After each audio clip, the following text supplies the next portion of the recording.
Bonjour à tous, je suis autour d'une table de poker là. Oui, je joue au poker de temps en temps. Et en fait, le poker, les cartes, c'est toujours magique pour moi. Je me suis beaucoup intéressé à la magie aussi dans le passé. Lorsque j'étais enfant, j'avais envie d'être un grand magicien. Et je ne sais pas si vous connaissez un grand magicien. Il n'est plus de ce monde, mais vous le connaissez certainement au moins de nom. C'est Harry Houdini. Harry Houdini était un magicien qu'on appelait le roi des cartes et il faisait aussi de grandes illusions. Et il avait toujours son tour, le plus grand tour, sa spécialité en fait, c'était de s'évader des cellules de prison. Et il avait vraiment la croyance, il affirmait vraiment, et il le faisait d'ailleurs, il arrivait à se libérer de toutes les cellules.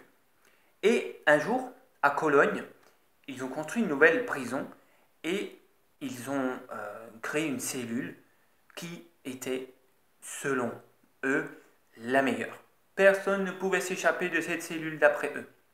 Bien sûr, Harry Houdini adora ce challenge et il décida donc d'aller faire un spectacle d'évasion à cette prison en Cologne.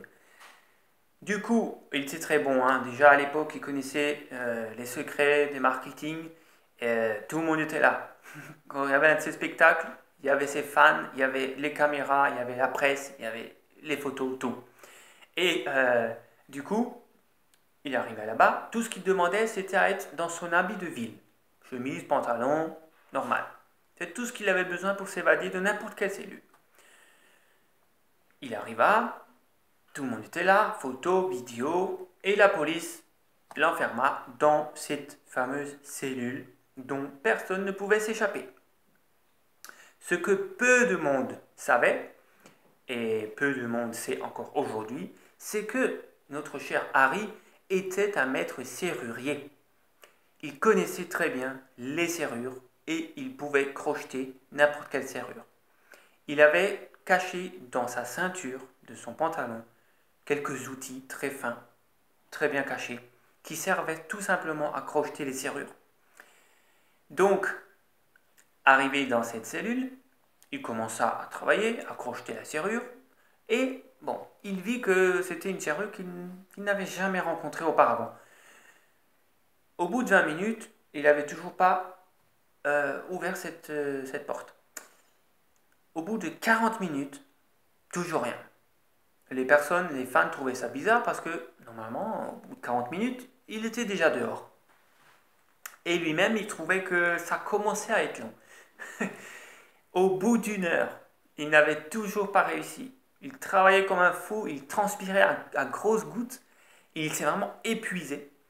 Et tout d'un coup, il s'écroula tellement il était fatigué, il s'écroula sur la porte et la porte s'ouvrit. Tout simplement parce que, avec la presse, les caméras, les photos, la police avait, et c'est le comble, la police avait oublié de fermer à clé. Donc Harry Houdini croyait qu'il était enfermé. Il aurait très bien pu ouvrir depuis le début, simplement en faisant la chose de base, qui est de descendre la poignée et d'ouvrir cette porte. Et il y a une morale à cette histoire. Je ne vous raconte pas ça juste comme ça. La morale, c'est que il était enfermé dans sa tête. Il croyait qu'il était enfermé. Et c'est pareil pour nous, êtres humains. On est enfermé dans des croyances. On croit qu'on ne peut pas s'échapper de ce qui nous dérange. On croit que pour réussir à avoir une meilleure vie, il faut être né riche, ou il faut avoir les bons parents, il faut avoir fait les bonnes études, il faut les bonnes relations, il faut connaître les personnes, il faut l'argent pour démarrer, il faut un autre pays, il faut ceci, il faut cela. C'est des croyances.